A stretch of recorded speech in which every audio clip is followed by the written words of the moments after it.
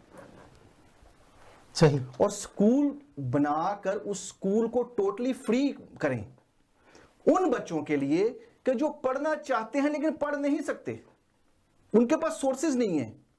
میں نے کہا کہتے ہیں یہ کیسے ہوگا؟ میں نے کہا جی میں ڈھونڈ کر لاؤں گا, میں پاکستان کے کونے کونے میں سے بچے ڈھونڈ کر لاؤں گا اس سکول کے لیے. ہم اس کو سٹارٹ کریں گے شروع سے اور اسی کو لے کر اینڈ تک ہم جائیں گے تاکہ ہمارے پاس اپنے ہی سارے بچے ہوں. اور میں نے کہا ہمیں صرف آپ کی ضرورت 20 سال تک ہوگی. صحیح.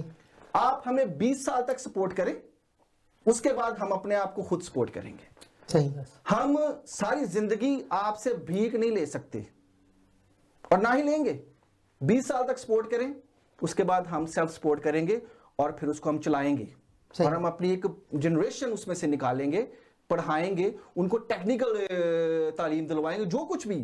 لیکن آج پاکستان میں جس چیز کی ضرورت ہے وسیم بھائی وہ ہے سکولز کی, اور بزنس کے لیے نہیں. آج ہمارے زیادہ تر جو سکول ہیں وہ بزنس کی دوڑ میں چلے گئے ہیں. پاکستان میں اور بہت سارے سکولز ہیں, بہت بڑے بڑے نام ہیں, لیکن اگر ہم دیکھیں تو آج ہمارے سکولز بھی اسی بزنس کی لائن میں جا رہے ہیں, بلکہ چلے گئے ہیں بزنس. ان کا جو ان کو سٹارٹ کرنے کی جو وجہ تھی وہ کیا تھی؟ وہ بزنس نہیں تھا, وہ پیشن تھا. جی بالکل. لیکن آج پیشن جو ہے وہ پروفیشن میں بدل گیا ہے. بالکل ٹھیک.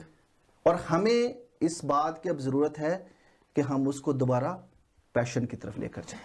اب عظیم بھائی میرا آپ سے سوال ہے کہ ہمیں چرچز میں اضافہ کرنا چاہیے یا نہیں؟ آیا جو چرچز ہیں وہ صرف فوٹو سیشنز وغیرہ کے لیے چل رہے ہیں یا پھر حقیقت میں مسیحیوں کو صحیح راہ دکھا رہے ہیں؟ آپ کے سوال پہ میری تھوڑی سی ہنسی نکلی ہے جی. وہ اس لیے کہ میں سمجھتا ہوں کہ اب چرچز کا اضافہ کرنے کی ضرورت نہیں ہے. بالکل. کیونکہ جس شخص کے پاس کوئی کام نہیں ہے نا, جس شخص کے پاس, یہ میں آپ کے چینل سے ایک اعلانیہ بات کر رہا ہوں, جس شخص کے پاس کوئی کام نہیں ہے وہ بائبل پکڑ کے تو 2 لوگ لے کے تو چرچ بنانے کی سوچ رہے ہیں, بعد میں ساری زندگی روتا رہتا ہے, کبھی اس سے مانگ, کبھی اس سے مانگ, کبھی اس سے مانگ. ابھی تھوڑی دیر پہلے ہم بیٹھے ہوئے تھے تو آپس میں بات چیت کر رہے تھے. جو میرا نظریہ ہے, جو میری ایک سوچ ہے, جی بالکل, یسوع مسیح کے نام کو جو ہمارے پاسٹرز ہیں, جو ہمارے ایونجلسٹ ہیں, جو بھی کام کر رہے ہیں, جی بالکل, وہ یسوع مسیح کے نام کو اس بیکاری کی طرح یوز کر رہے ہیں جو ہیکل کے باہر کھڑا ہو کے مانگا کرتا تھا. پترس اور اس کے ساتھ جو اس کا دوسرا دوست تھا, اس نے بولا کہ یسوع مسیح کے نام سے چل پھر. اب میں یہ سمجھتا ہوں کہ وہ لنگڑا چل تو پڑا, وہ آج کل کے پاسٹرز کی صورت میں, ایونجلسٹ کی صورت میں وہاں سے اٹھ کے ہیکل میں چلا گیا, اندر چلا گیا پلپٹ پہ. تو وہ پلپٹ پہ کھڑا ہو کے پتہ کیا کر رہے ہیں, آپ یہ دیں گے تو آپ کے لیے یہ ہوگا, آپ یہ دیں گے تو آپ کے لیے یہ ہوگا. ہمارا کام ہے ایز اے خدا کے خادم ہوتے ہوئے, خدا کی خدمت کرتے ہوئے, صرف یہ کام ہے کہ ہم ایسے لوگوں کے لیے دعا کریں تاکہ خدا ان کی آنکھیں کھولے اور یسوع مسیح کے نام کو ایز اے بزنس نہ استعمال کریں, کیونکہ خدا آپ سے ان چیزوں کا حساب لے گا. خدا ان چیزوں کا حساب لے گا. میں نے بہت سے پچھلے سوشل میڈیا پہ ایسے بہت سی تصاویر دیکھیں کہ جو بھٹے پہ مزدور کام کرتے ان کے پاس جاتے ہیں, ان کو شاید 1-2 گفٹ دیتے ہیں, ان کی تصویریں بنا لیتے ہیں, اور تصویریں بنانے کے بعد پھر وہ ایک سلسلہ جاری ہو جاتا ہے. لیکن وہ جو بھٹا مزدور ہے وہ وہیں پہ رہتا ہے, اس کی پوری زندگی, اس کے بچوں کی زندگی اور اس کی آنے والی نسل اس بھٹے پہ ہی مزدوری کرتی ہے. کیا آیا بجائے اس کے لیے دعا کریں کہ ہم ایسا نہیں کر سکتے کہ اس کو کچھ اچھی جگہ پہ لے کے جائیں, اس کے بچوں کو تعلیم دلوائیں تاکہ وہ اپنی مدد خود کر سکیں؟ وسیم بھائی باتیں تو بہت ساری کی جاتی ہیں اس پہ, جی بالکل, دکھایا بھی بہت کچھ جاتا ہے. جی اکثر سوشل میڈیا پہ بھی ہم دیکھتے ہیں فلاں بھٹے پہ گئے, اتنے لوگوں کو آزاد کروا لیا, فلاں بھٹے پہ گئے, اتنے لوگوں کو آزاد کروا لیا, لیکن وہ آزاد ہوتے تو کوئی نہیں ہے. بالکل, میں نے بھی کوئی آزاد دیکھا نہیں ہے. میں تو سوشل میڈیا پر دیکھتا ہوں, لیکن بعد میں تو اس کی کوئی خبر گیری بھی نہیں کی جاتی کہ بھائی وہ جو آزاد ہوا تھا وہ کہاں گیا, اس کی لائف کیسی ہے, اس کے بچوں کا کیا حال ہے. اب تو میرے خیال سے یہ صرف فوٹو سیشن تک کام نہیں ہونا بات چاہیے. محدود ہے. اس کو میں جو بات کرتا ہوں, میں ہمیشہ بات کرتا ہوں کہ پریکٹیکل, جی بالکل, ہمیں پریکٹیکل کرنے کی ضرورت ہے. ہم باتیں بہت کرتے ہیں. ہم جب آج میں بھی یہاں پہ بیٹھا ہوا ہوں, BTL TV پہ بیٹھا ہوا ہوں, بہت ساری باتیں ایسی کروں گا, یہ کر دیں گے ہم, وہ کر دیں گے. اب باتوں سے نکل کر نا پریکٹیکل کرنے کی ضرورت ہے. بائبل ہم کہتے ہیں جی, میں کہتا ہوں بالکل بائبل سنانا بہت ضروری ہے, لوگوں تک کلام پہنچانا بہت ضروری ہے, لیکن آج ہر بندے کے پاس کلام ہے. اگر آج ہم نے کچھ کرنا ہے تو یسوع کی زندگی کو گزار کے دکھانا, بالکل پریکٹیکل کرنے کی ضرورت ہے. اور جو بات ہم نے سوچی ہے پھر اس کو جسٹ ڈو اٹ. مجھے میں اکثر بہت مثال دیتا ہوں, نائکی ہم بہت پہنتے ہیں, ڈیزائنر کلوتھس, شوز نائکی کے, شرٹس نائکی کی ہونی چاہیے, لیکن کیا کبھی آپ نے اس کے نیچے اس کا لوگو پڑھا؟ سلوگن ان کا just do it. Just do it. Yes, ان کا سلوگن جسٹ ڈو اٹ ہے. میں بھی آج یہی کہوں گا کہ آج ہمارے مسیحی لیڈران کو, ہمارے جو مسیحی آرگنائزیشنز چلا رہے ہیں, جو ادارے چلا رہے ہیں, ارے بھائی جسٹ ڈو اٹ. بالکل جسٹ ڈو اٹ. میں نے بہت سی ایسی پاسٹر, میں نے بہت سی ایسی NGOs دیکھی ہیں جو صرف نام کی NGOs ہیں. جب کوئی نیشنل ڈیزاسٹر ہوتا ہے تو وہ وہاں پر جا کے کمبل دے دیتے ہیں, کچھ اور چیزیں دے دیتے ہیں, لیکن حقیقت میں جو مسیحی خدمت ہے اس سے بہت دور ہیں, اور جو مسیحیوں کی خدمت کے لیے وہ آرگنائزیشن بنائی گئی تھی وہ نہیں ہو رہی ہیں. تو آخر کب تک ہمارے مسیحی ان سب چیزوں کو دیکھتے رہیں گے اور ان کے خلاف بھی آواز نہیں؟ میں تو چاہتا ہوں کہ جیسے ہم جبرن شادی کے خلاف پروٹیسٹ کرتے ہیں, ہمیں ان اداروں کے خلاف بھی پروٹیسٹ کرنے کی ضرورت ہے. آپ کیا سمجھتے ہیں اس بارے میں؟ بالکل, آپ نے بالکل صحیح کہا. کمبل کی بات کی نا, کمبل وہ اس لیے دیتے ہیں کہ ان کو چھپا دیں کمبل کے نیچے تاکہ وہ نظر ہی نہ آئے. یہ وجہ ہے کمبل دینے کی بھائی. صحیح, اکثر کمبل ہی دیکھتے ہیں نا ہم. جی بالکل, کمبل بھائی تاکہ وہ پرابلم ہی چھپا دیتے جی ہیں, بالکل, تاکہ کسی کو نظر ہی نہ آئے. ہمیں ان کے خلاف آواز اٹھانے کی ضرورت ہے میرے بھائی. جی عظیم بھائی آپ کیا کہیں گے اس بارے میں؟ ان کی بات کے ساتھ میں 100% ایگری ہوں, اور میں ایک بات آپ کرنا چاہوں گا, وہ یہ کہ پہلے جو آپ نے مجھ سے سوال کیا تھا کہ جو غریب لوگ ہیں جی ان کو یہ سکھایا جاتا ہے کہ دو دو دو دو دو, وہ بیچارے دے دے کے وہی کے وہی ہیں, اور ہم لے لے کے کہاں سے کہاں چلے جاتے ہیں. بالکل, کیونکہ ہم صرف اپنا پیٹ بھرتے ہیں اس ٹائم, بالکل, ان کا پیٹ خالی کرتے ہیں. وہ بیچارے سارا دن بھٹوں پہ یا لوگوں کے گھروں میں کام کرتے ہیں. جو ہماری کمیونٹی ہے, زیادہ تر جو پاکستان میں یا جو گاؤں وغیرہ میں لوگ ہیں, غریب لوگ ہیں, ہم بھی ان میں سے نکلے ہیں. پتہ نہیں کس طرح محنت کر کر کے ہمارے ماں باپ نے ہمیں یہاں تک پہنچایا ہے. لیکن جو ہمارے خادم الدین ہیں, آپ یہ سوچیں, پرسوں میں ایک خدا کے خادم, انڈیا خادم ہے, وہ خدا کا کلام سنا رہے تھے جی دہ یکی کے بارے میں. جی وہ کہہ رہے ہیں خدا کنگلا خدا نہیں ہے, بالکل, وہ دہ یکی کے ہم خدا کو دیتے ہیں. نہیں, وہ پاسٹر صاحب اس لیے دائیں کی مانگتے تاکہ وہ اپنے کورٹ میں کیس وغیرہ لڑ سکیں اور دوسرے کام کر سکیں. آج کل جو کہاں نارمل چل لڑتے رہا ہے, ہیں, بالکل کہاں لڑتے ہیں. نہیں, اپنے کیس جو ان کے ذاتی کیس ہوتے ہیں. اب وہ آپ ٹھیک کہہ رہے ہیں, وہ آپ ٹھیک کہتے ہیں, وہ اس وقت ہمارا ٹاپک موضوع نہیں ہے بالکل, لیکن وہ جو لڑ رہے ہیں ان کو لڑنے دیں. لیکن جو ہم کہنا چاہ رہے ہیں, یہ جو ہمارے دل میں بات ہے جو کافی عرصے سے رکی ہوئی ہے, وہ ہمیں کرنی چاہیے. بالکل, کیونکہ خدا نے ہمیں بزدلی کی روح نہیں دی, ہمیں دلیری کی روح دی ہے. بالکل, اور جب آپ دلیر ہیں, جب خدا کا پاک روح آپ دعویٰ کرتے ہیں کہ ہمارے اندر ہے, تو پھر بول لیں. بالکل. تو میں یہ چاہتا ہوں کہ جو بن رہے ہیں, غریبوں کے پیسوں سے بن رہے ہیں, ان کو چاہیے کہ غریبوں کے بچوں پہ توجہ دے. بالکل, اگر ماں باپ محنت کر کے اپنے پیسے میں سے دہ یکی دیتے ہیں, تو کم سے کم وہ دہ یکی لے کے ان کے بچوں میں سے ایک بچے کو ایز اے خدا کے خادم ہوتے ہوئے ہمارا فرض بنتا ہے کہ ہم کم سے کم FSC BA ان کو اس قابل کر دیں کہ وہ اپنے گھر کا بندوبست صحیح طریقے سے کرنے والے بن سکیں. میں اس کو ایڈیشن کرنا چاہوں گا, عظیم بھائی نے کہا FSC BA گڈ. میں کہتا ہوں کہ بہت سارے ایسے ہمارے لوگ ہیں جن کو ٹیکنیکل تعلیم کی دلوانے کی ضرورت ہے. بالکل, میں نرسنگ پہ بہت زیادہ زور دیتا ہوں اکثر.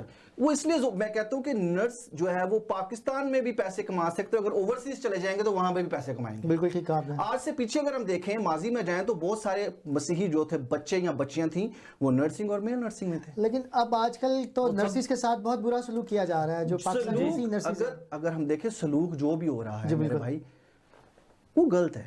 لیکن جب ہم تعلیم کی بات کرتے ہیں تو صرف تعلیم سے تو ہمیں نوکری بھی نہیں ملتی. بالکل. میرا نام عمران ہے نا, تو ایک جگہ پہ انٹرویو دینے کے لیے گیا تو میں نے کہا عمران, جب تک اس کو یہ پتا تھا جی میں ایک عمران ہوں, کیونکہ عمران تو ایک جرنل نیم ہے. جی بالکل. لیکن جب اس کو پتا چلا کہ کرسچن ہے تو وہ جاب جو مجھے ملنی تھی وہ ملی ہی نہیں تھی مجھے. بالکل. لیکن نرسنگ میں اس لیے کہتا ہوں کہ وہاں پہ جابز مل جاتی ہیں, ہمیں ایزیلی آپ جاب لے لیتے ہیں. اور دوسرا پریکٹیکل کی بات میں کرتا ہوں, پریکٹیکل کرنے کی ضرورت ہے بھائی میرے. بالکل. آج ہمیں صرف لینا نہیں بلکہ آج ہمیں دینا بھی ہے, ہمیں دینا سیکھنا ہے ہمیں, اور اپنے بہن بھائیوں کے لیے. جیسا کہ آپ بھی جانتے ہیں, عظیم بھائی بھی جانتے ہیں کہ ہم یہاں پہ ہالینڈ میں کام کر رہے ہیں, ہم اپنے بہن بھائیوں میں کام کر رہے ہیں جو مشکل حالات سے آتے ہیں یہاں پر, ہم ان کے لیے کام کر رہے ہیں کہ ان کے لیے ہمیں کیا کرنا ہے, کیسے ان کو سنبھالنا ہے, کیسے ان کی, چلے گورنمنٹ تو ضروریت پوری کرتی ہے لیکن بہت سارے ایسے لوگ ہیں جو کہ انلیگل ہو جاتے ہیں, بالکل ایگزیکٹلی ہوتے ہیں یہاں پہ, اور ان کو سنبھالنا, ان کی دیکھ بھال کرنا, ان کے لیے شیلٹر کو ڈھونڈنا, ان کے کھانے کا انتظام کرنا, بہت ساری چیزیں جو چرچ کو کرنی ہے. بالکل میں آپ کی بات سے بالکل 100% ایگری ہوں, اور میں بھی ان میں سے ایک ہوں جس کی آپ نے مدد کی جب مجھے شیلٹر کی ضرورت تھی. تو میں چاہتا ہوں کہ کیا ایک فرد واحد اس کام کو آگے لے کر چل رہا ہے, کیا جو ہمارے چرچز ہیں جیسے اردو چرچ ہے اور جتنے بھی ہالینڈ میں چرچ ہیں یا یورپ میں جو بھی چرچ ہیں, کیا وہ مل کر کچھ ایسی پلاننگ نہیں کر سکتے کہ جو ہمارے آنے والے مسیح ہیں ان کی مدد کی جائے؟ بالکل کر سکتے ہیں. تو پھر کیوں نہیں کیا جا رہا آخر, اس کی کیا وجہ ہے؟ عظیم بھائی بھی ایک ایونجلسٹ بھی ہیں, ساتھ میں ایلڈر بھی ہیں, یہ کیا سمجھتے ہیں کہ چرچ میٹنگز میں یہ سب باتیں ہوتی ہیں کہ جو ہمارے آنے والے مسیحی بہن بھائی ہیں ان کی مدد کیسے کرنی ہے؟ یہ عظیم بھائی جواب دیں گے اس کا. جی میں عظیم بھائی سے میرا سوال ہے. جی میں یہ کہوں گا کہ جہاں تک ہمارے اردو چرچ کی بات ہے, جی تو جب کبھی بھی کسی کو ضرورت پڑی ہے لیٹر وغیرہ کی تو وہ دیتے ہیں. بالکل, اس میں کوئی وہ, میں یہ نہیں کہوں گا کہ وہ نہیں دیتے, وہ ہیلپ کرتے ہیں. جی لیکن جس طرح کی ہیلپ کی ضرورت ہے, جی جیسے عمران بھائی کر رہے ہیں, بالکل تو اس طرح کی بھی ہمیں سوچ رکھنی چاہیے بالکل کہ کم سے کم یہ ایک بندے کی ذمہ داری نہیں ہے, میں وہی بات, یہ ایک بندے کی رسپانسبلٹی نہیں ہے کہ وہ ہی کرتا رہے. ہمیں چاہیے کہ ہم سب مل کر ایز اے چرچ ان کے ساتھ مل کر یا یہ چرچ کے ساتھ مل کر فور ایگزامپل جی تو اس کام کو, اس بیڑے کو اٹھائیں. پہلی بات تو ہمارے کرسچن پاکستان میں بیچارے اس قابل ہیں ہی نہیں کہ وہ آ سکیں, بالکل, لیکن اگر کوئی آ جاتا ہے تو اس کو ٹھوکریں لگنے سے بچانا ہمارا فرض بنتا ہے بالکل ایز اے مسیح. جی تو اگر ہم اس کو بچا لیں گے تو اس کے بچنے سے اور ساری فیملیاں اس کی بچ سکتی ہیں, بالکل, تاکہ وہ ادھر آ کے اپنی فیملی کو سپورٹ کرے گا. لازمی بات ہے اگر وہ اسکول کی فیس نہیں دے سکتے تو وہ دے سکیں گے. بالکل. تو میرا خیال ہے کہ میں آپ کی بات کے ساتھ جو آپ نے سوال کیا, میں یہ کہوں گا کہ چرچز کو, جتنے بھی یہاں پہ اردو چرچز ہیں, ان سب کو مل کر ایک جگہ متفق ہو کر ان ایسے لوگوں کے لیے کام کرنے کی ضرورت ہے. بالکل. اس کو تھوڑا سا بڑھاؤں گا کہ پاکستان میں ایجوکیشن کی بات ہم اس لیے کر رہے ہیں نا, جب آپ ایجوکیٹ ہوں گے, آپ کے پاس ایجوکیشن ہوگی, آپ کے پاس کوالیفیکیشن ہوگی, کوئی ٹیکنیکل سکل ہوگی, آپ صرف پاکستان میں نہیں بلکہ آپ پاکستان سے باہر بھی کام کر سکتے ہیں. بالکل. اور جب باہر آئیں گے تو پھر ہمارا فرض ہے. جی بالکل, آپ کا فرض ہے. بالکل. مجھے یاد ہے آج بھی آپ نے پوچھا تھا جی میں کیا کروں, بالکل عمران بھائی میں کیا کر سکتا ہوں, تو میں نے آپ کو بولا تھا کہ بھائی جیسے تمہاری مدد کسی نے کی تم کسی کی کر دینا. بالکل ایسے ہی, ہمیں یہ چین بنانی ہے. بالکل ایگزیکٹلی ایسے. ہمارا اگر کوئی بہن بھائی پاکستان سے اسٹرگل کر کے یہاں تک پہنچا ہے تو ہمیں اس کی مدد کرنی کیسے کرنی ہے, بالکل یہ ہمیں سوچنا ہے. جب میں آیا تھا تو میں نے کہا تھا کہ ہمیں زیادہ تر لوگ ڈراتے ہیں, ہمیں ڈرانا نہیں ہے بلکہ اس کو انکریج کرنا ہے. میں یہاں پہ ایک بات اور اگر آپ کی اجازت ہو تو, جی ضرور, کہ کچھ لوگ تو ہوتے ہیں جن کے ساتھ تھوڑی بہت جان پہچان ہوتی ہے. جی بالکل. لیکن کچھ لوگ ہوتے ہیں جیسے آپ ہیں, آپ نے مجھے فون کر دیا کہ عظیم بھائی ہمارے کو بھائی آئے ہوئے ہیں تو ان کو کسی قسم کی ہیلپ کی ضرورت ہے. جی. اب میں ان کو جانتا بھی نہیں ہوں, بالکل, میں نے بالکل دیکھا بھی نہیں ہے, لیکن میں اگر اپنی گاڑی لے کے اسٹیشن پہ جا کے کھڑا ہو گیا ہوں, ٹرین 10 منٹ لیٹ آئی ہے, 15 منٹ لیٹ آئی ہے, لیکن میں انتظار کر رہا ہوں اس شخص کا, اور اس شخص کو اگر لا کے گھر پہ اگر آپ 2-3 دن رکھ سکتے ہیں تو میرا خیال ہے ہالینڈ میں کھانا سب سے یعنی کہ ایزی آپ خرید سکتے ہیں, سب سے سستا ہے. اور اگر 4 دن رکھنے سے اگر کسی بھائی کا یا کسی بہن کا فیوچر بن گیا ہے تو میرا خیال ہے کہ خداوند آپ کو اس کے بدلے میں بہت ساری بلیسنگ دیتا ہے. اور ایسے بہت سے بہن بھائی آئے ہیں ہمارے پاس, ہمارے بھائی گلباز بھائی ہیں, واٹسن بھائی ہیں, عمران بھائی ہیں, کہ جن کو ہم جانتے بھی نہیں ہیں, ہم نے ان کو اپنے گھروں میں رکھا ہے, اور آج خداوند کا شکر ہے ان کے پاس ہر وہ چیز ہے جو ہمارے پاس ہے, اور ہم ان کے لیے خدا کا شکر ادا کرتے ہیں. اور وہی آپ والی بات جیسے ابھی تھوڑی دیر پہلے آپ نے بولا ہے کہ دیے سے دیا جلاتے جائیں. بالکل, کوئی بھی ہو پاکستانی, لیکن آپ کو پتہ چلے پاکستانی کرسچن ہے, پاکستانی کرسچن اور بھی ملکوں کے کرسچن ہو, تو آپ کے پاس یہ رائٹ ایز اے مسیح ہونے کے ناطے آپ ان کی ہیلپ کریں. میں بہت شکر گزار ہوں آپ دونوں کا کہ آپ نے ہمارے پروگرام پاکستان ہمارا بھی میں آ کر اپنی قیمتی رائے سے آگاہ کیا. ناظرین, اب ہمارے پروگرام کا وقت ختم ہو جاتا ہے. آپ نے دونوں مہمانوں کی گفتگو سنی کہ کیسے ہم سب مل کر اپنے مسیحی اداروں کو, جس میں ہمارے مسیحی نوجوانوں کے لیے جگہ نہیں ہے,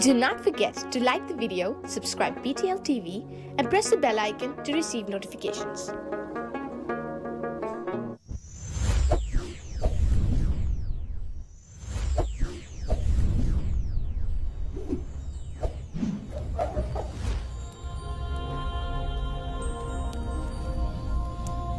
Jesus is